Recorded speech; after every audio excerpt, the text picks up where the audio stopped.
ஓம் ஸ்ரீ குருப்யோ நமஹ. ஸ்ரீ மகாபிரிவாஜனம் மகாபிரிவாஜனம் மகாபிரிவாஜனம். இன்றைக்கி தெய்வத்தின்கிற பாகம் 5 சங்கர சரித்தம் என்ற தலைப்பில் பிரிவா சொல்கிறத மேலே வாசிக்கிறேன். இது பக்கம் 809 ஆரம்பிக்கிறது.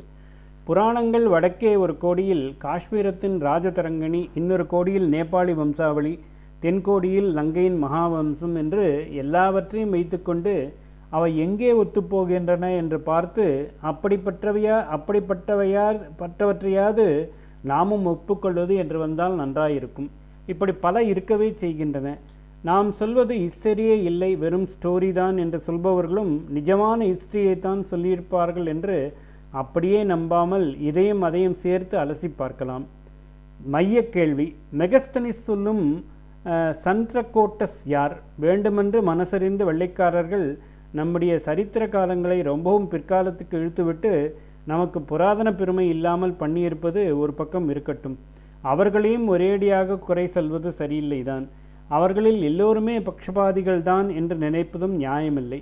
அதனால் அவர்களுக்கும் தெரியாமலே, உள்நோக்கம் இல்லாமலே அவர்கள் சரியில்லாத ஒரு ஆதாரத்தை சரியென்று நிஜமாக நம்பி அந்த அஸ்திவாரத்தின் மேல் காலக்கணக்குகளை நிர்ணயித்திருக்கிறார்களோ என்று தோன்றும் ஒரு விஷயத்தையும் சொல்கிறேன்.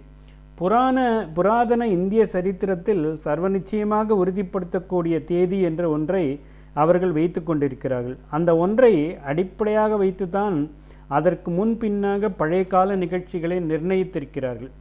ஒரு மாதிரி அதுதான் பழைய சரித்திரத்துக்கே கீயாக இருக்கிறது. அது என்ன? அலெக்சாண்டருக்கு அடுத்தாற்போல் கிரேக்க நாட்டில் ஆட்சிக்கு வந்த அவனுடைய சேனாதிபதி செல்யூகஸ் நிகேட்டார் என்பவன் இந்தியாவின் மேல் படையெடுத்தான். ஆனால் பாடலிபுத்திரத்திலிருந்து ஆட்சி பண்ணி கொண்டிருந்த மகத சக்கரவர்த்தி ஒருவனிடம் தோற்று போனான். 2 பேரும் சமாதான உடன்படிக்கை பண்ணி கொண்டார்கள். விவாக சம்பந்தம் கூட பண்ணி கொண்டதாகவும் சொல்லப்படுகிறது. அப்புறம் அவன் பாடலிபுத்திர ராஜசபைக்கு தன்னுடைய அம்பாசிடராக, அதாவது அரசாங்க தூதராக மெகஸ்தனிஸ் என்பவரை அனுப்பி வைத்தான். அந்த மெகஸ்தனிஸ் இந்தியாவில் தான் கண்டதையும் கேட்டதையும் எழுதி வைத்திருக்கிறார். அதுதான் வெள்ளைக்காரர்களுக்கு நம் தேச சரித்திரம் பற்றி கிடைத்த முதல் ஆத்தன்டிக் டாக்குமெண்ட். ஆக பூர்ண நம்பிக்கைக்குரிய சாசனமாக இருக்கிறது. அலெக்சாண்டர், செல்யூக்கஸ், நிகேட்டார், மெகஸ்தனிஸ் முதலியானவர்களின் காலம் கிமு 4ஆம் நூற்றாண்டு என்று அவர்களுக்கு சர்வ நிச்சயமாக தெரியும். அதனால் மெகஸ்தனிஸ் குறிப்பிடும் பாடலிபுத்திர ராஜாவும் அந்த காலம்தான் என்று தீர்மானமாக எடுத்துக்கொண்டிருக்கிறார்கள். அந்த ராஜா யார்? சாண்ட்ராகாட்டஸ் என்று மெகஸ்தனிஸ் குறிப்பிட்டிருப்பவன் தான். இந்த சாண்ட்ராகோட்டஸ் மௌரிய வம்சத்தை ஸ்தாபித்து சக்கரவர்த்தியாக இருந்த சந்திரகுப்தன் என்று வைத்துக்கொண்டே வெள்ளைக்காரர்கள் நம்முடைய பழைய சரித்திர காலங்களை நிர்ணயித்திருக்கிறார்கள்.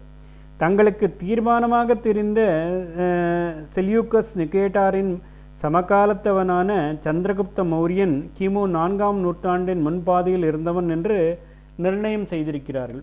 அதை கொண்டே அவனுக்கு முன்னால் அரசாண்ட நந்த வம்சம், அதற்கு முந்தைய அரசாண்ட சிசுநாக வம்சம் என்றிப்படியும், அவனுக்கு பின்னால் மௌரிய வம்சத்தில் வந்த அவனுடைய பிள்ளையான பிந்துசாரன், பேரனான அசோகர் முதலானவர்கள் மௌரிய வம்சத்துக்கு அப்புறம் வந்த சுங்க வம்சம் முதலானவற்றுக்கும் காலம் நிர்ணயித்திருக்கிறார்கள். இது சரிதானா என்பதே கேள்வி, பெரிய கேள்வி. சந்திரகோட்டஸ் என்று, அதாவது சந்திரகுப்தன் என்று மட்டும்தான் மெகஸ்தனிஸ் சொல்லியிருப்பது. சந்திரகுப்த மௌரியன் என்று அல்ல. அவன் என்ன வம்சம் என்பதை பற்றி சொல்லவில்லை. அவனுக்கு முன்னால் நந்த வம்சம் ஆட்சியில் இருந்ததென்றோ அவனுக்கு பிள்ளை பிந்துசாரன் என்றோ எதுவும் சொல்லவில்லை. பாடலிபுத்திரத்தை போலிபத்ரோ என்று சொல்லி அங்கே இருந்து கொண்டு இவன் ஆட்சி செய்ததாகவும், அப்பொழுது அவனுக்கு ராஜ்யம் எத்தனை உன்னத ஸ்திதியில் இருந்தது என்பதையும் தான் விவரித்திருக்கிறார். அதனால்தான் கேள்வி வருகிறது: மெகஸ்தனிஸ் சொல்லும் சந்திரகோட்டஸ் ஏன் மௌரிய வம்ச சந்திரகுப்தனாக இல்லாமல் குப்த வம்சத்து சந்திரகுப்தனாக இருக்கக்கூடாது என்பதுதான் கேள்வி. குப்த வம்சமும் இதே பாடலிபுத்திரத்தை தலைநகராக கொண்டிருந்திருக்கிறது. அதிலே 2 சந்திரகுப்தர்கள். 2ஆமவன் தான் சந்திரகுப்த விக்ரமாதித்யன் என்று புகழ்பெற்றவன். மெகஸ்தனிஸ் ஏன் இந்த குப்த சந்திரகுப்தர்களில் ஒருத்தனுடைய ஆட்சியின் போது இருந்திருக்கக்கூடாது? புராணங்கள் ராஜதரங்கிணி, நேபாளி வம்சாவளி ஆகியவற்றிலிருந்து மகத தேசத்தை ஆண்ட வம்சங்களின் காலத்தை கணித்து பார்த்தால் மெகஸ்தனிஸின் காலமான கிமு 4ஆம் நூற்றாண்டில் சந்திரகுப்த மௌரியன் இருந்தான் என்று சரியாக வரவில்லை.